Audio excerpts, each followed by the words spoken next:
네, 은혜롭고 영감 있는 찬양 너무 감사드립니다. 네, 원숭이도 나무에서 떨어진다라는 속담이 있습니다. 원숭이가 나무에서 떨어지는 일은 흔치 않기 때문에 속담까지 새긴 것이죠. 그런데 최근에 원숭이들이 집단으로 떨어져 죽는 일이 발생했는데요. 며칠 전에 멕시코 남부 타바스코 주의 한 숲에서 원숭이들이 우수수 떨어졌고 확인해보니 그 결과 157마리의 사체로 발견되었고요. 그 외 다수는 보호 중이라고 합니다. 왜 그랬을까요? 지구온난화 때문에 최근 멕시코는 45도를 넘는 이상 고온이 발생했는데요. 그 결과 원숭이들이 탈수와 고열로 고생하다가 나무에서 떨어져 집단으로 죽은 것이죠. 많은 학자들은요, 이 원숭이들의 죽음이 기후위기에 대해서 우리에게 보내는 경고다라고 지적하고 있습니다. 기후위기, 이상고온, 이상기후 이런 단어들은 최근 언론에서 많이 등장하죠.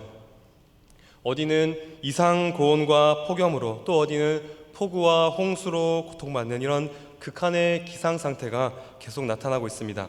지금 우리나라에도 일어나고 있고 지금 우리 피부로도 느끼고 있죠. 여러분들은 이 기후위기에 대해서 얼마나 알고 계십니까? 아이고, 먹고 살기도 힘든데 무슨 기후위기까지 생각해야 됩니까? 라고 생각하시는 분도 계실 텐데요.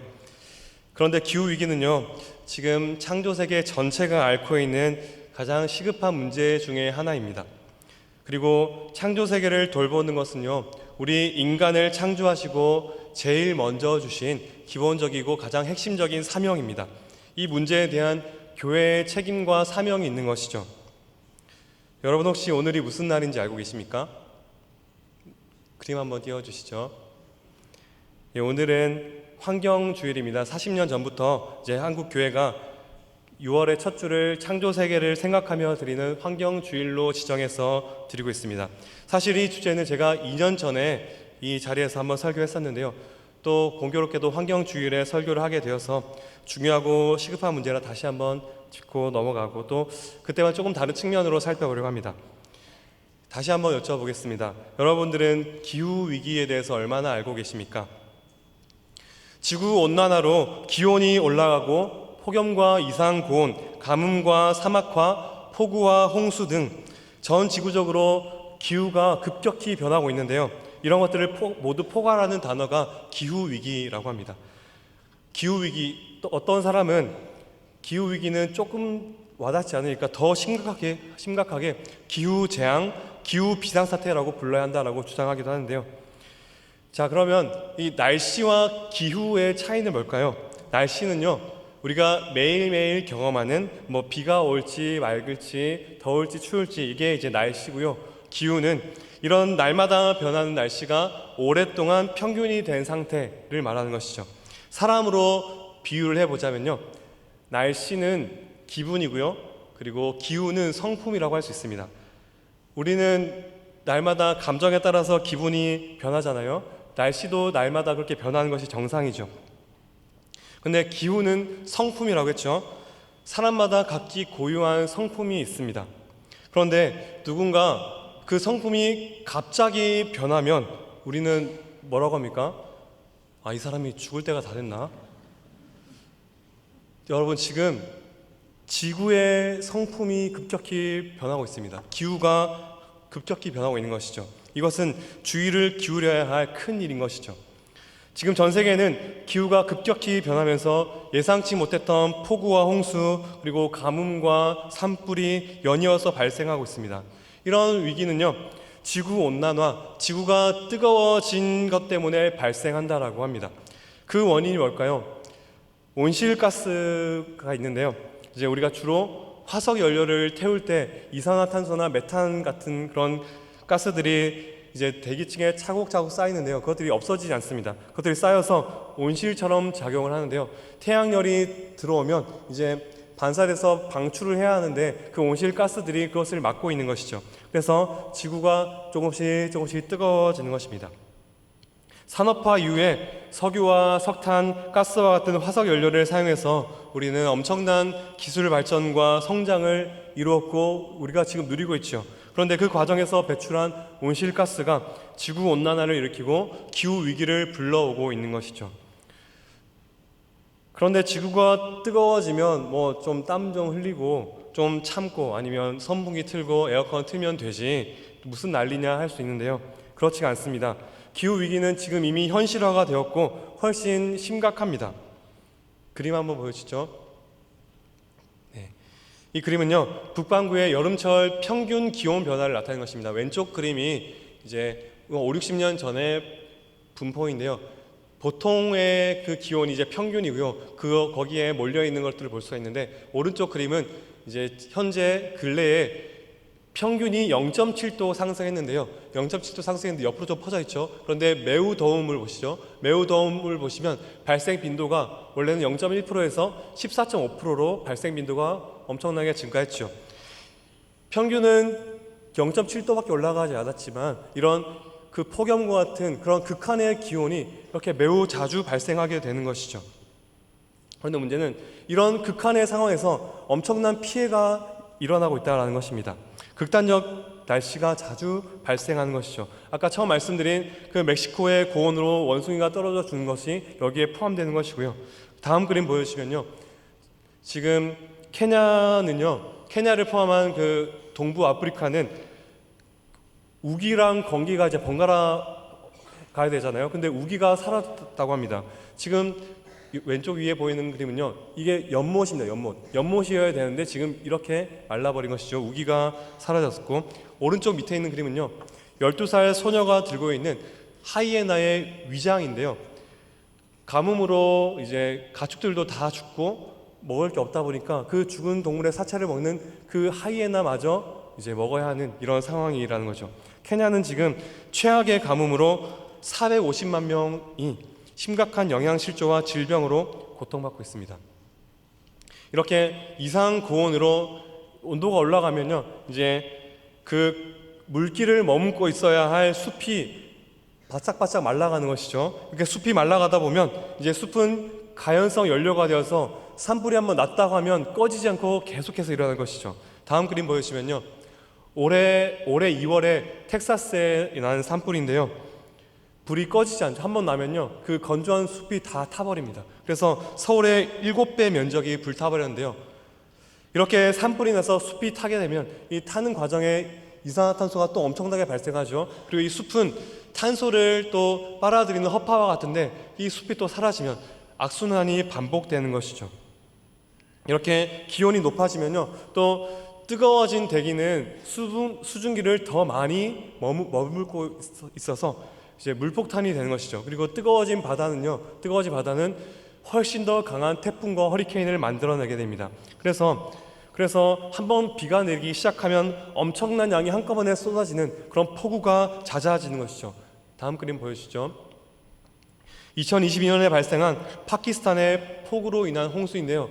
파키스탄 그 국토의 3분의 1이 이 폭우로 잠겨버린 것이죠. 홍수가 상상을 초월합니다. 1년에 내릴 비가 하루에 쏟아지는 이런 일들이 연달아 발생합니다. 어떤 곳은 가뭄으로 식량난이 생기고 또 어떤 곳은 폭우와 홍수가 발생하는 이런 극단적인 이상기후가 매년 증가하고 있습니다.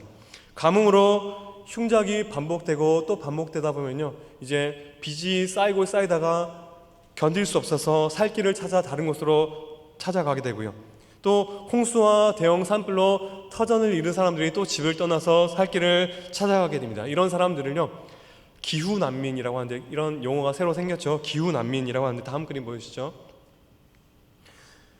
기후 난민으로 가뭄으로 홍수로 고향을 떠나서 살 길을 찾아 막막한 그 길을 떠나는 이 기후 난민이요, 2022년 한 해에만 3,260만 명 이런 숫자가 나오는데, 사실 여기는 전쟁 난민은 뺀 숫자인데요. 근데 전쟁 난민, 그 전쟁이 일어난 원인도 거슬러 가다 보면은 기후 위기로 인한 식량 문제까지로 가게 되는데 참 간단하지가 않습니다. 현재 이 기후 위기로 인해 이 피해와 함께 기후 난민이 주로 발생하는 지역은요, 아프리카와 그리고 남아시아 또 남아메리카에 위치한 개발도상국과 최빈국들인데요.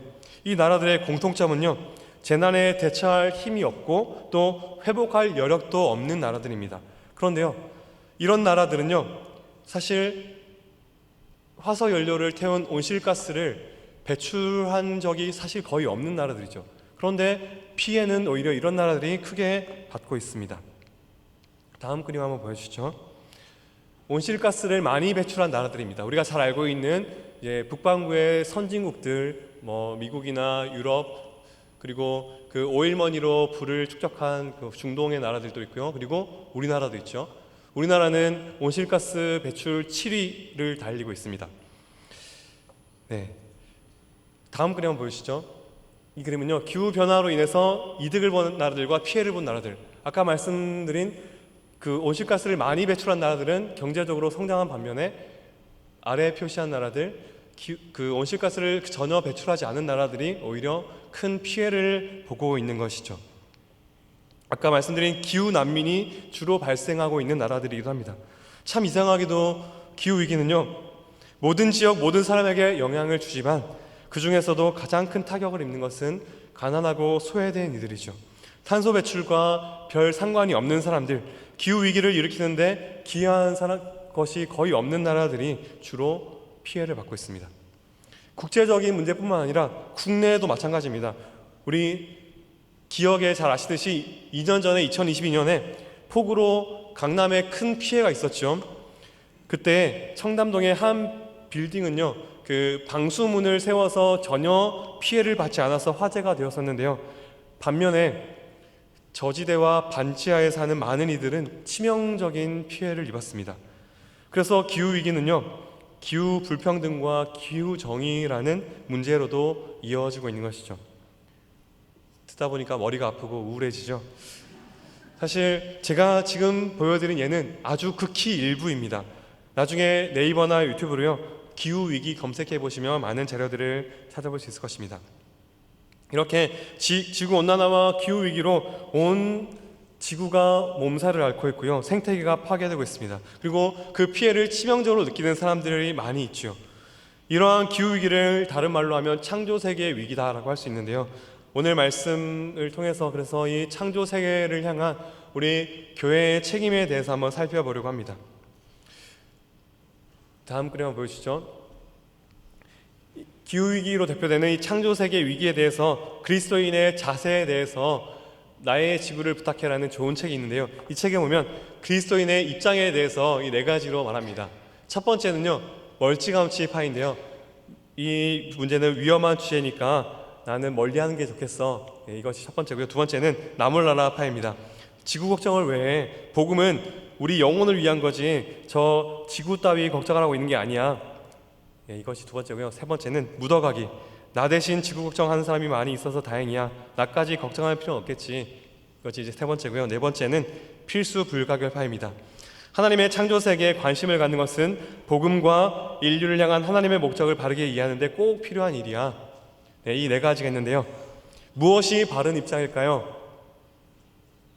손들지 않겠습니다. 당연히 4번이겠죠. 창조세계 위기 앞에서 우리 그리스도인의 마땅한 반응은요, 당연히 관심을 가져야 하고요, 복음을 알고 하나님의 목적을 이해하는데 반드시 필요한 일임을 알고 기억해야 한다는 것입니다. 그러면 다시 한번 물어보겠습니다. 4번이 바른 입장이라고 말씀드렸는데요, 그렇다면 지금까지 여러분의 생각과 행동은 몇 번에 해당하셨습니까? 사실 저도 많이 부끄럽습니다. 2, 3년 전까지만 해도 저는 이제 이런 환경 문제는 저와 별개라고 생각했거든요. 우리는 신앙 문제는 내 문제고 환경 문제는 다 그들의 일이라고 생각했었는데요, 이처럼 이 문제에 대해서 교회와 기독교의 대응은 참 많이 늦었습니다. 일부 과학자들은 40년 전부터 이 문제를 외쳤고요, 그들의 경고를 무시한 결과 지금 우리는 기후위기가 현실이 된 시대를 살아가고 있는 것이죠. 앞으로 이거는 이제 더 진행될 것이고 더 심화될 것입니다. 이렇게 기후위기가 시급하다 보니까 많은 학자들이 목소리를 내고 있습니다. 일부 학자들은요, 기독교가 인간 중심적 사고와 또 자연 지배라는 교리를 강조해서 기후위기에 큰 역할을 했다라고 지적합니다. 독일의 철학자 포이어바흐는요, 이렇게 말했습니다. 자연과 세상은 그리스도인에게 가치의 대상도 관심의 대상도 전혀 아니다. 그리스도인은 오로지 자신만을, 자신의 영혼의 구원만을 생각한다. 물론 이런 비판이 참 가혹합니다. 그런데 사실요, 지금까지 우리 전통 기독교가 자연에 대한 지배를 정당화했고요, 생태계 파괴에 기여한 측면이 있음을 우리는 인정해야 할 것 같습니다. 아울러 우리는요, 하나님 말씀을 인간 중심적 그리고 자기 중심적으로 읽는 것을 넘어서서 창조 세계를 향한 하나님의 원래의 그 마음을 되새겨야 하고요, 창조 세계를 향한 우리 교회와 또 우리 신자들의 책임에 대해서 알아야 하고 또 행동해야 하는 것이죠. 저도 예전에는 참 많이 주목하지 못했는데요, 이 문제에 관심을 가지고 있다 보니까 이 성경 전체에 창조 세계를 향한 하나님의 마음이 참 많이 나타나 있습니다. 우리 인간을 향한 하나님의 마음, 하나님의 형상으로 창조하시고 가장 먼저 주신 사명이요, 생육하고 번성하여 땅에 충만하라, 그리고 모든 피조물들을 다스리고 정복하라 라고 하셨죠. 자신이 창조하신 모든 피조물을 향한 그 피조물에 하나님의 영광이 충만하도록 사람을 하나님의 형상으로 지으시고 하나님의 대리 통치자로 삼으셨습니다. 창조 세계의 왕으로 임명하신 인간을 통해서 하나님의 영광이 모든 피조물과 온 우주에 충만하도록 하신 것이죠. 이것이 하나님의 창조의 목적이었습니다. 그런데 하나님이 맡기신 이 창조 세계를 남용하고 착취해서 개발과 이득을 취하며 그리고 성장과 발전이 우상이 되고 결과적으로 생태계를 파괴하는 것은요, 하나님의 창조 목적과 너무나도 멀어져 있는 것이죠. 그런데 지금껏 인류가 지구에 저지른 것이 바로 이런 일입니다. 수많은 생태계가 파괴되었고요, 최근 수십 년 동안 전 세계 야생동물 개체수의 70%가 사라져 버렸습니다. 첫사람 아담의 타락으로 피조물은 결정적 타격을 입었고요, 그리고 기본적인 명령과 사명을 수행하지 못한 우리 인간들, 우리 사람들, 특히 주의 백성들의 잘못 때문에 창조 세계가 고통받고 있습니다. 이런 모습을 호세아 선지자가 지적하는데요, 우리 호세아 4장 1절부터 3절 말씀 자막을 보시고 우리 한 절씩 교독하시고 3절은 같이 읽겠습니다. 제가 읽겠습니다. 이스라엘 자손들아, 여호와의 말씀을 들으라. 여호와께서 이 땅 주민과 논쟁하시다니 이 땅에는 진실도 없고 인애도 없고 하나님을 아는 지식도 없고 오직 저주와 속임과 살인과 도둑질과 간음뿐이요 포악하여 피가 피를 뒤이음이라. 그러므로 이 땅이 슬퍼하며 거기 사는 자와 들짐승과 공중에 나는 새가 다 쇠잔할 것이요 바다의 고기도 없어. 잠시 뛰어나 주시죠. 선지자는요, 먼저 주의 백성의 죄악을 말하죠. 도둑질과 간음뿐이고 포악한 이 백성들의 죄악을 고발합니다. 그 백성들의 죄악의 결과가 3절 그러므로 라고 이어지죠. 이 땅이 슬퍼하며 거기 사는 들짐승과 새가 쇠잔하고 바다의 고기도 없어지리라. 과학자들은요, 지구 전체 역사상 가장 빠른 속도로 동물들이 멸종하고 있다라고 말합니다. 누구 때문에요? 명백히 인간 때문입니다. 지금 백성의 타락을 고발하는 이 선지자의 고발이요, 그 3절의 모습이 지금 이 땅에 벌어지고 있는 일과 너무나도 비슷합니다. 앞서 말씀드린 하나님의 창조 프로젝트, 인간이 왕이 되어서 하나님의 영광이 창조 세계에 충만하길 원하셨던 그 하나님의 마음, 그것과 너무나도 멀어져 있는 것이죠. 구약의 전체 이야기를 보면요, 이런 인간의 실패에도 불구하고 하나님의 자비와 또 인간의 실패와 그로 인해 고통받는 온 우주를 향한 하나님의 구원의 소망이 계속해서 드러나고 있습니다. 그런 구약의 소망, 그 인간의 실패로 인한 그 우주의 회복을 향한 그 하나님의 소망이 구약에 나타나 있고요. 그래서 그걸 생각할 때 우리에게 복음은 그저 나 하나 예수 믿고 구원받는 것, 나 하나 예수 믿고 천국 가는 것, 그것이 다가 아닌 것이죠. 복음은요, 인간이 실패한 그 자리에서 하나님의 형상을 온전히 지신 예수님께서 하나님의 그 목적하셨던 창조의 영광을 회복하신다 하는 것이 복음입니다. 복음이 주는 소망은요, 인간의 실패로 문제가 생긴 하나님의 창조 프로젝트가 예수님을 통해서 회복되는 것, 그것이 복음이죠. 복음으로 회복된 우리가 하나님의 창조 프로젝트에 참여하여서 함께 그 창조 세계와 함께 회복과 갱신을 누리는 것입니다. 여기에 우리의 구원이 포함된 것이죠. 그래서 사도 바울은요, 예수님의 십자가가 죄인인 우리뿐만 아니라 온 만물을 향한 좋은 소식이다라고 말하는데요. 우리 자막을 보시고 골로새서 1장 20절 말씀 같이 한번 읽겠습니다. 시작. 그의 십자가의 피로 화평을 이루사 만물 곧 땅에 있는 것들이나 하늘에 있는 것들이 그로 말미암아 자기와 화목하게 되기를 기뻐하심이라. 아멘.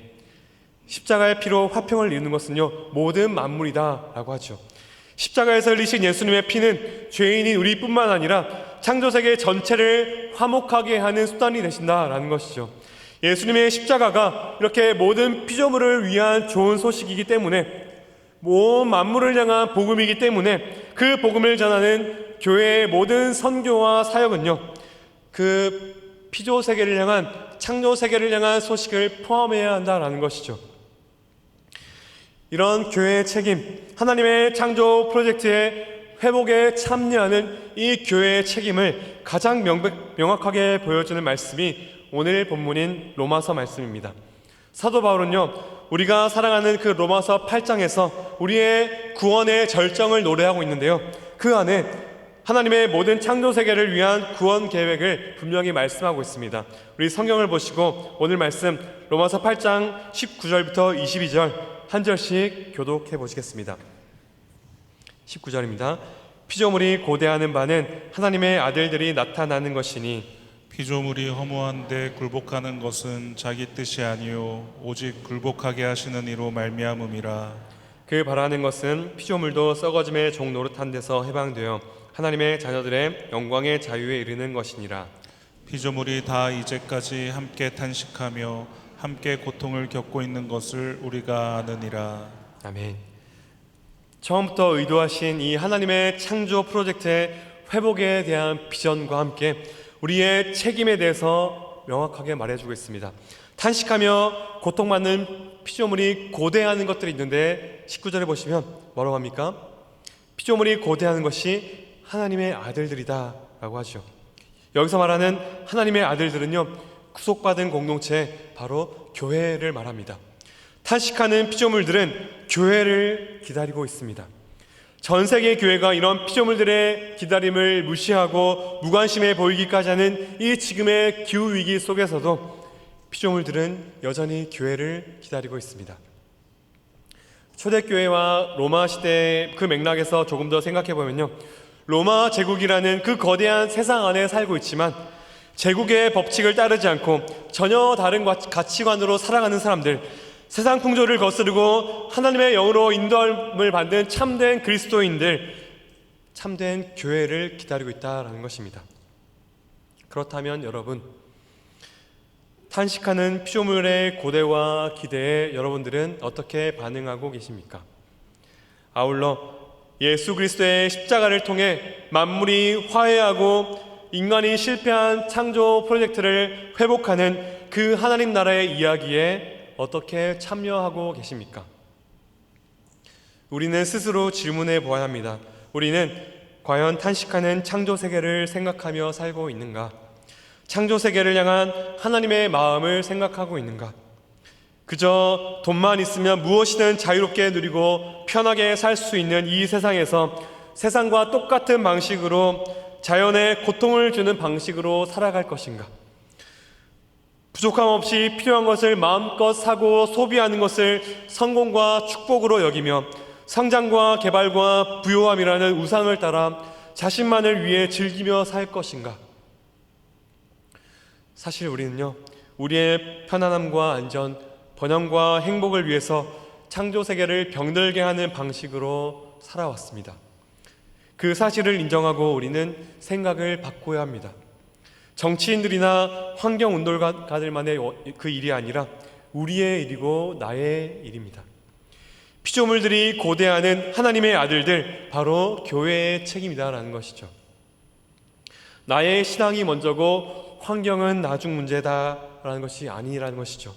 창조세계를 향한 하나님의 마음, 동시에 그것이 우리 교회의 핵심 사명이다라는 것을 인식하고 피조물들이 탄식할 때 우리도 같이 탄식하고 아파해야 한다는 것이죠.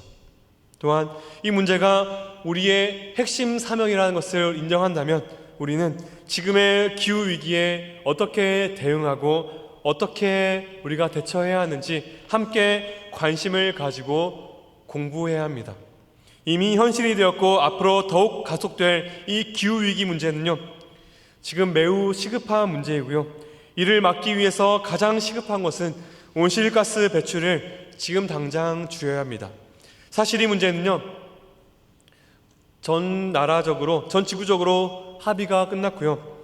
2015년 파리 협정에서는 기후 위기를 막기 위해서 산업화 이전보다 지구 온도가 1.5도 이상 오르지 않게 해야 한다라고 115개 나라가 합의했습니다.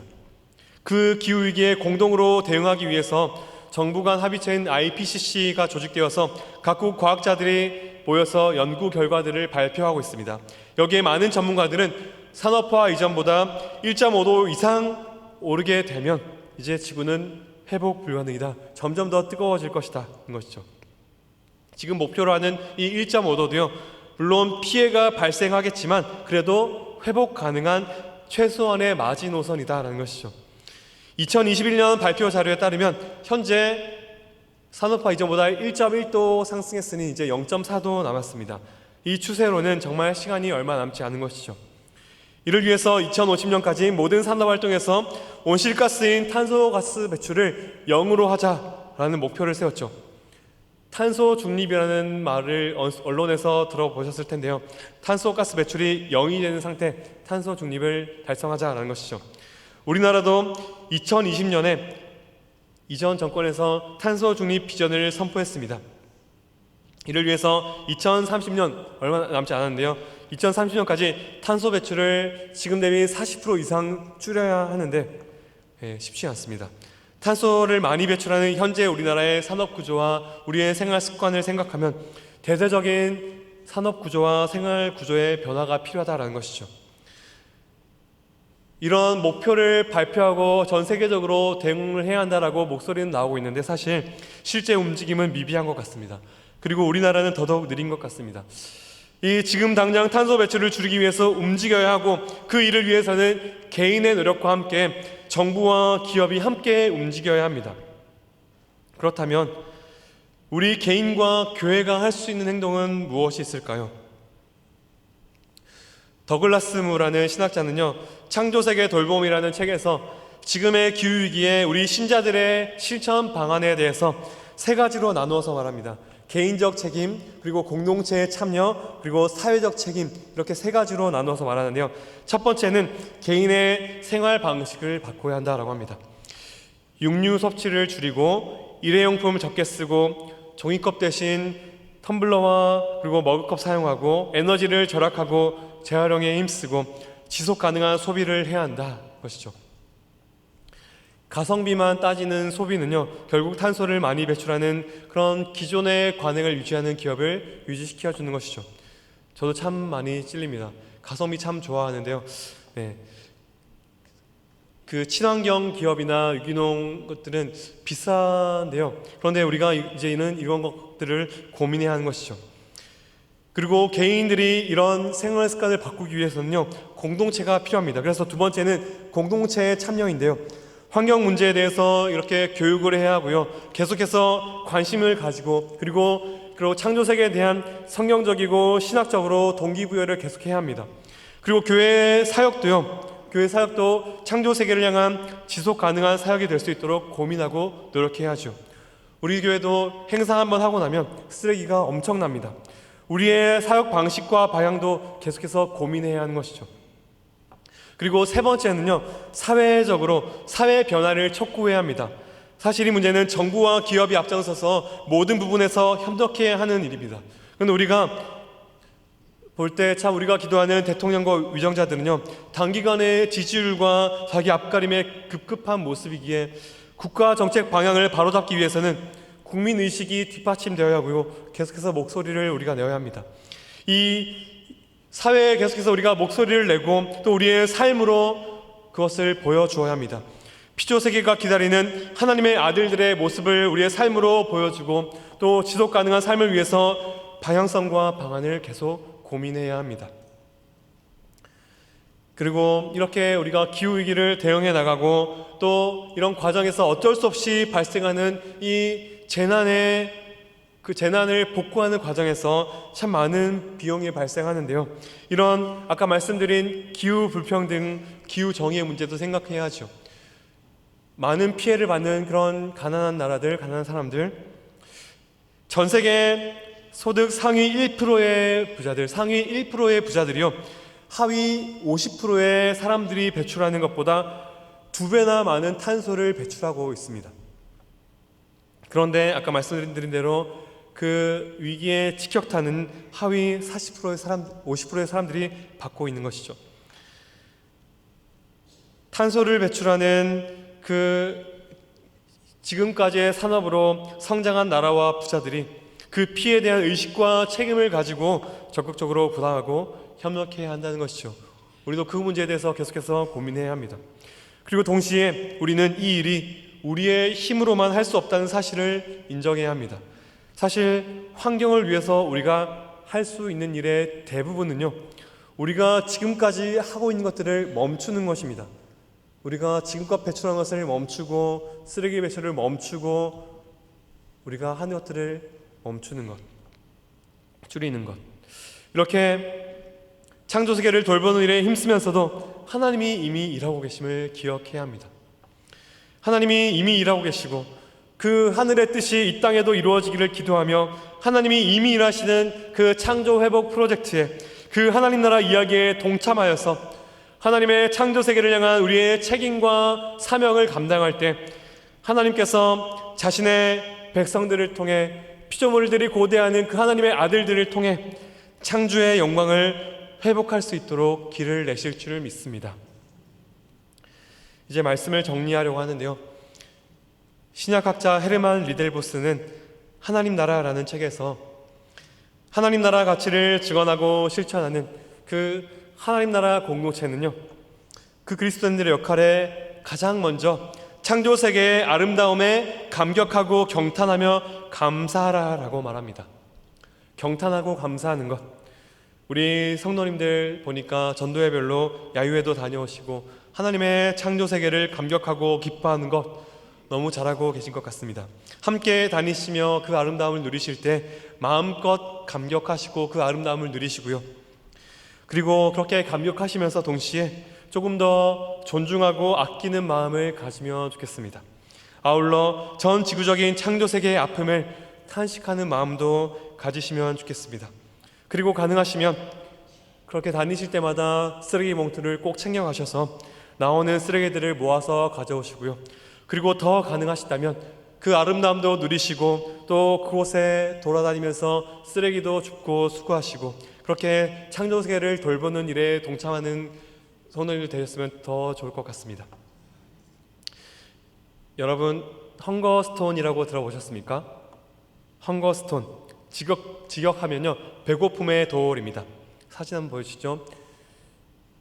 유럽의 여러 강들에 보면 헝거스톤, 이 가뭄과 기근이 발생했을 때 강의 수위가 낮아지면 바위가 드러나잖아요. 그 돌들의 그때의 수위를 기록하고 글들을 새겨놓은 돌들이 있는데 이것을 헝거스톤이라고 합니다. 이 헝거스톤이 드러났다는 것은 일단 좋은 소식 아닌 것이죠. 다음 그림 한번 보여주시죠.